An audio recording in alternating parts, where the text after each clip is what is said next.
they are a moving target. Yeah. So the young generation are a moving target. You can never shoot them. They are like water that Plato said, you cannot step in the same water twice. That is Gen Z.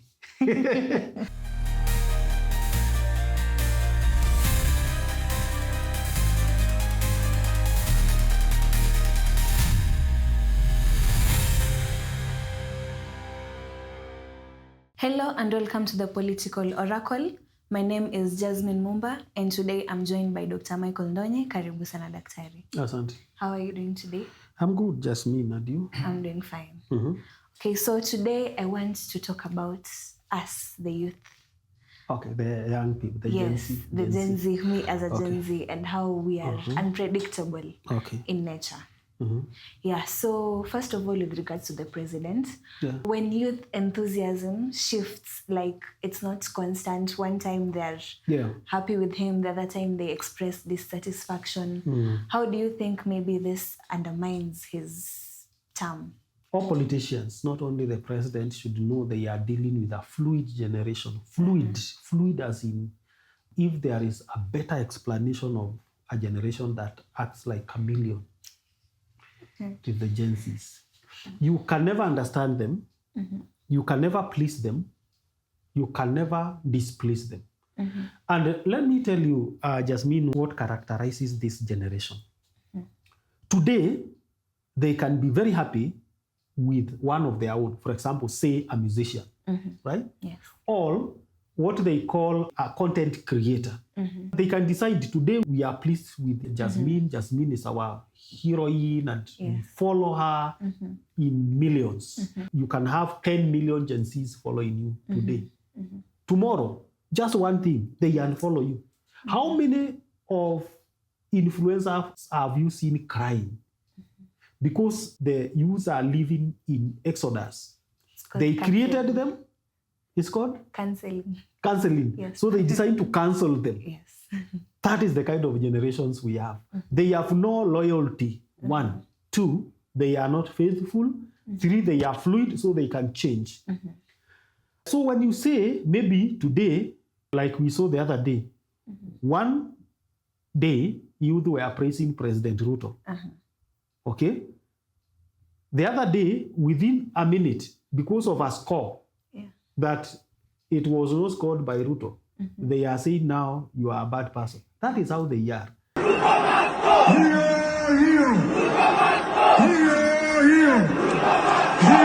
And therefore, to capture them, they are a moving target.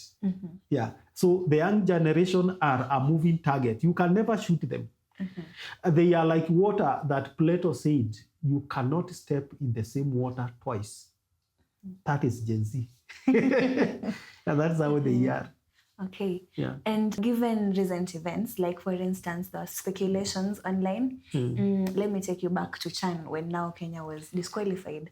Now there's some speculations, others were saying, okay, we were happy with President Ruto, he was offering incentives. Now he should explain his incentives. The money. Where he was actually, it was, the issue was not even about the money. The issue was a manifestation of the kind of generation he was dealing with. He thought he had captured them. But they know how to flip the game when you don't please them. In fact, sometimes they do that just as a matter of jokes. Maybe someone decided to do it as a joke. So they can decide even to leave you as a joke, and they leave you. So to say that you are going to have them is a difficult thing. And that is why to capture them even in politics becomes a bit difficult. So when we saw that happening, is an indication and a manifestation of the kind of generation we are dealing with and how they handle things. They are either serious or they are humorous. In either way, they will just bring you down. They can bring you down to please themselves. They can bring you down to prove a point. Either way, you are down. So that is it. I think they were just joking. But by joking, it's also an expression of their nature. So we are witnessing the limits of presidential charm. Yes, there is no loyalty with Gen Zs. So if you are saying you are going to charm them, you charm them today, and tomorrow you are not charming them, they are gone. Yeah. And they will not ask you for permission. That is what they are. Yeah, so also, again, it reminds me of another incident. There was this time President Ruto also invited them to State House and he was giving them borders. And if you look at the comment section, people are saying, we are learned, like we have degrees. Not everyone will end up becoming We don't want borders, yes. But they went. Yes. Yeah, of course, the problem with the legacy politicians like William Ruto is that they are using the old tactics. It is not going to work. And I think it is time politicians, especially those who aspire to be presidents and they want to have Gen Zs or the new generation with them, it is time they do research, deeper research, and study the behavioral pattern of the kind of generation they are dealing with. If they don't do that, they are going to find themselves in problems even when they win presidency. Let me tell you, winning presidency does not mean you have won them. They will cause a lot of headache. They will be so unpredictable, they will be so insatiable that you will never get fat. You will never be healthy as a president. If you remember, Uhuru Kenyatta looked very small and very unhealthy before the handshake with Raila Odinga in March 2018. But after that, he gained weight. It means there is peace of mind. So you can be president and you have no peace of mind. So you live like a deer. You know, a deer does not get fat. A deer is always scared of a lion. So an animal that is scared all the time, it cannot sleep well, it cannot eat in peace. When it goes to drink water, it is fearing crocodile. When it is sitting on the land, it is fearing the leopard, the lion. When it is sleeping, it doesn't know where the snake will come from. The meat of a deer has no traces of fat because it has no peace of mind. It is different from the goat, which sleeps and it knows the dogs barking outside are guarding it. So you can still become president under the Gen Z generation. But as long as you have not understood their behavioral pattern, their political order, their political ethics, you will never have peace as president. That is what happened in 2024. That is what was to happen in 2025. That is likely to continue unless there comes a president who does not know and does not recognize the old order of doing politics. Yeah. Okay, now that we have touched on how maybe the old ways don't work on the younger generation, maybe what strategies do you think would work best on the youth? The strategies for the young people is short-term. Don't have long-term strategies for them. Yeah, you don't have long-term strategies for them because they are looking for quick fixes. Quick means they are used to fast food.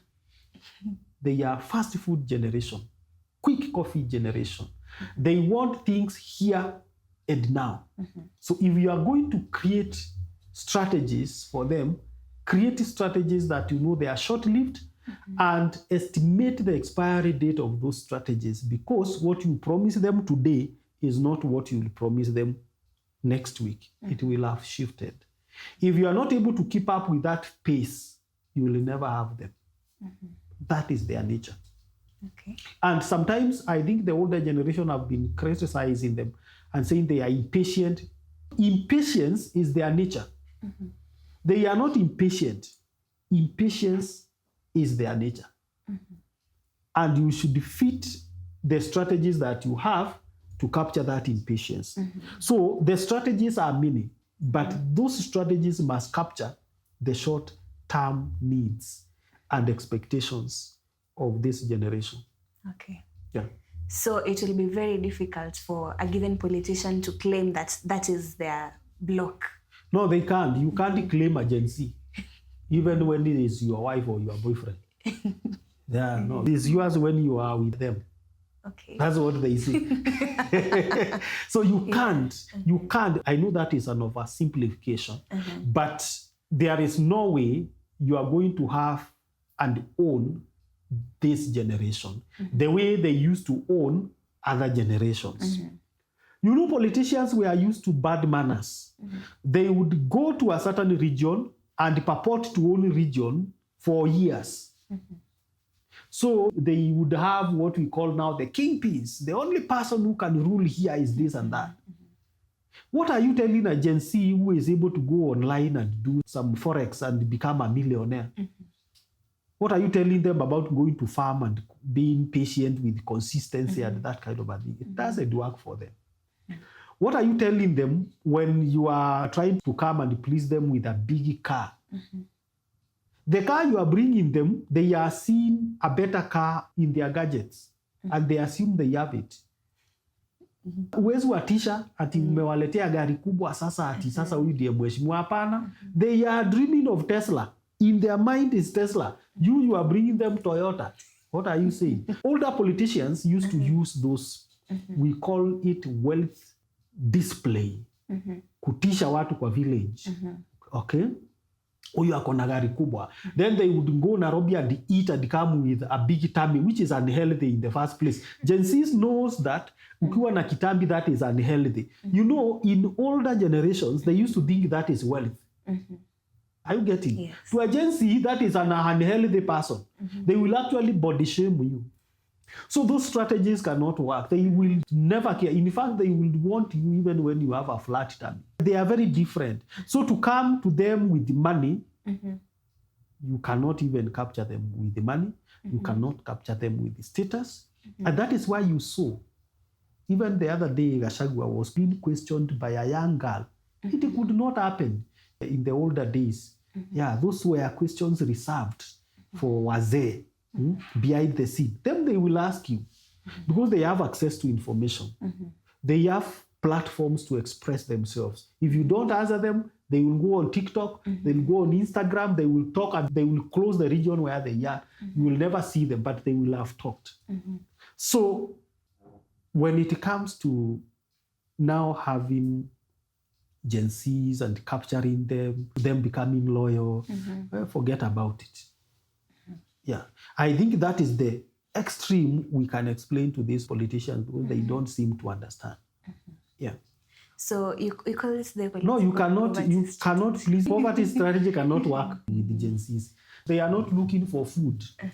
Gen Zs do not even eat. Yeah, they can live on biscuits.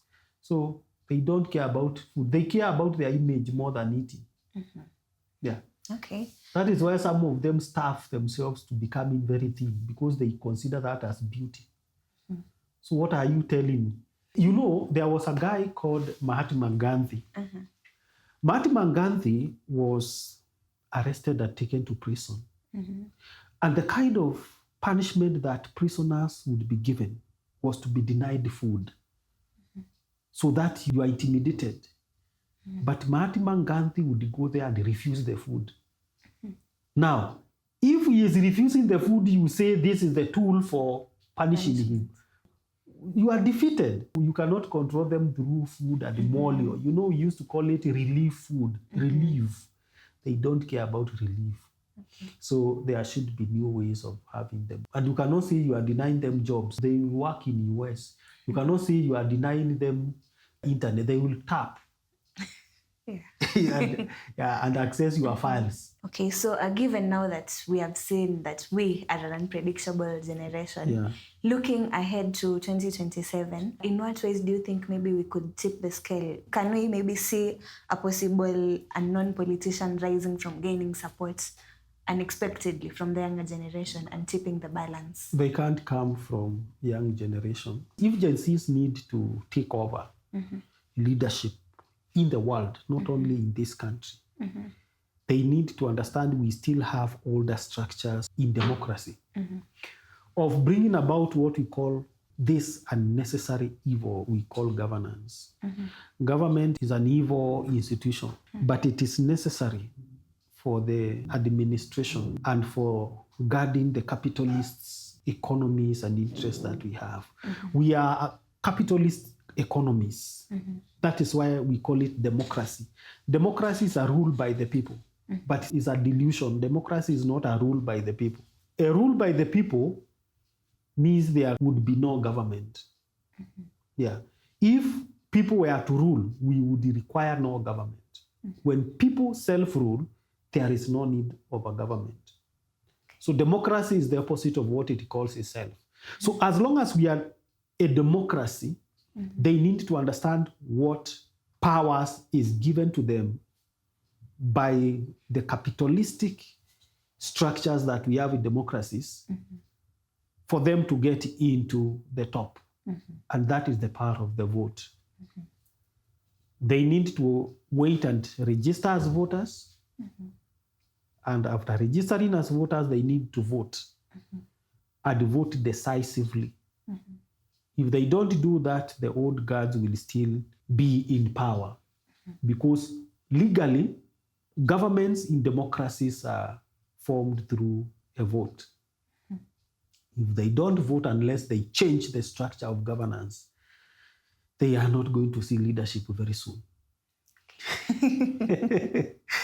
Yeah. Thank you so much, Daktari, for your take. We have come to the end of this episode. Thank you for tuning in. Don't forget to like and subscribe to our YouTube channel. I've been your host, Jasmine Mumba. Bye.